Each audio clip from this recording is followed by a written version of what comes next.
Hey everyone, this is Mr. Everything, and today I wanted to do an unboxing and first impressions of this extended battery pack specifically for the DualSense Edge. That's here. I was actually using the Nexi Go one. I'll talk about that maybe a little bit too. This one's really good, but the capacity is way too low. I think it's 1600 milliamp hours, and unfortunately the Edge itself just doesn't have much capacity. I think it's right around 1000 milliamp hours. This one has, supposedly it's described as 3500 milliamp hours. Let's see here. 3500 milliamp hours, the model, however that's pronounced. On the Amazon listing, it's only not even listed as the brand, so I'm kind of calling it the 3500 milliamp hour Edge extended battery.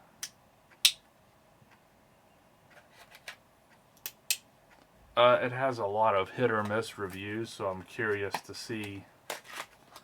A lot of people don't like the weight, which to me, I'm so used to these on the DualShock 4, and then now the DualSense, and now the DualSense Edge, that to me, I'm okay with that weight. Okay, so this might be an older model. The only reason I say that is it looked like in the reviews, some of them are white now, and they have like a little plastic that you can kind of clip around the controller, which for me that's not an issue because I would recommend using double-sided tape. A lot of people seem to just want to take these on and off and when you need a charge, and that's fine. But again, for me, I don't mind the weight of this at all. So having this on the back, I want it to be affixed permanently. You do get this Type-C cable. So I'm not sure how useful this will be. It's not exactly the greatest English, but it's kind of simple, but you do get some of your battery specs here. I don't think that really needs to go any further. This is the unit itself with your power on and off, your status lights for the charge of this, and then when you're charging this, then you can see your charge rate as well. Your on and off. Maybe it's dead, or maybe it'll only work when it's actually plugged in. So here's your Type-C, and then two posts to help stabilize it in the controller.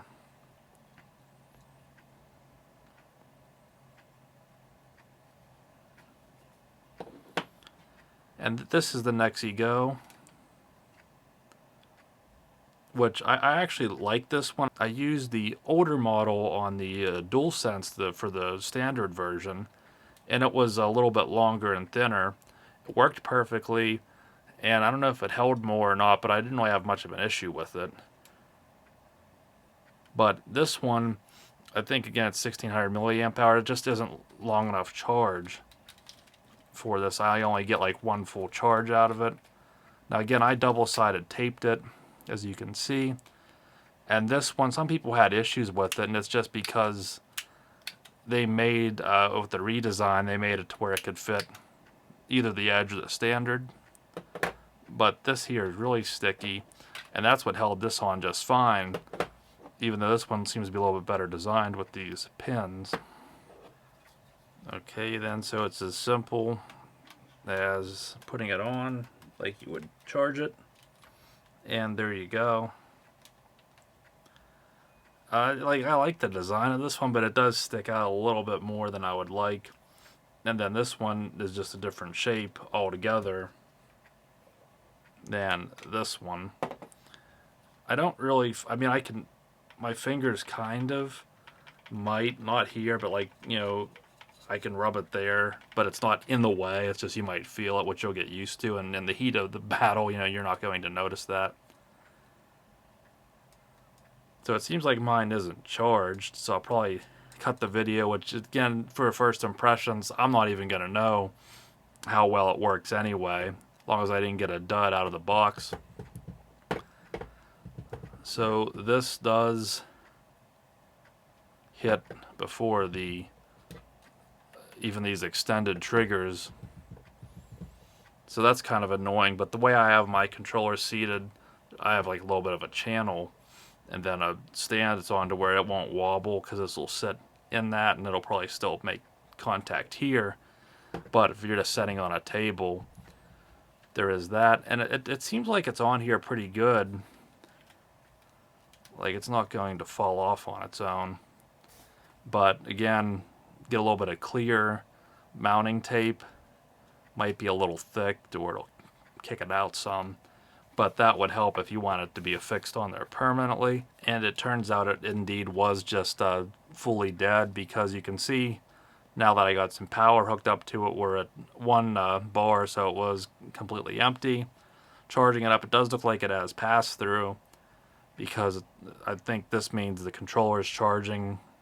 Now it's possible that it's charging the battery pack and the battery pack is charging the controller, but I'm hoping it's just straight through charging the controller first. Then once the controller is off and fully charged, it'll charge this. I think that was how this one worked. And I'm just curious.